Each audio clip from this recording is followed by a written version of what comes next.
ദുബായിൽ ഇന്നലെ ആരംഭിച്ച ഗൾഫ് ഫുഡിൽ വൻ സന്ദർശക തിരക്ക് 5000-ലധികം പ്രദർശകരാണ് ഇത്തവണ മേളയിൽ പങ്കെടുക്കുന്നത്. ഇന്ത്യൻ സാന്നിധ്യവും ശക്തമാണ്. ദുബായ് വേൾഡ് ട്രേഡ് സെന്ററിലാണ് പ്രദർശനം. ഭക്ഷ്യവിപണന രംഗത്തെ വൻകിട കമ്പനികൾ മുതൽ പുതുതലമുറക്കാർ വരെ ഗൾഫ് ഫുഡിന്റെ 30ാം പതിപ്പിൽ പങ്കെടുക്കുന്നുണ്ട്. ഗൾഫ് ഫുഡിന്റെ ഇതുവരെയുള്ളതിലെ ഏറ്റവും വലിയ പതിപ്പാണ് ഇപ്പോൾ നടക്കുന്നത്. 24 ഹാളുകളിലായി 13 ലക്ഷം ചതുരശ്ര അടി വിസ്തീർണത്തിലാണ് ഗൾഫ് ഫുഡ് നടക്കുന്നത്. മുഴുവൻ ഹാളുകളും തിങ്ങി നിറഞ്ഞാണ് സന്ദർശകർ.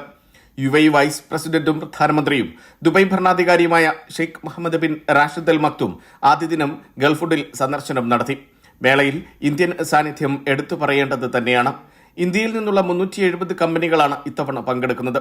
ഇന്ത്യൻ പവലിയൻ ഭക്ഷ്യ സംസ്കരണ മന്ത്രി ചിരാഗ് പാസ്വാനാണ് ഉദ്ഘാടനം ചെയ്തത്.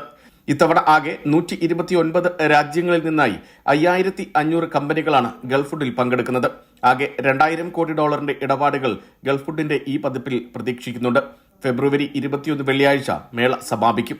NTV Dubai.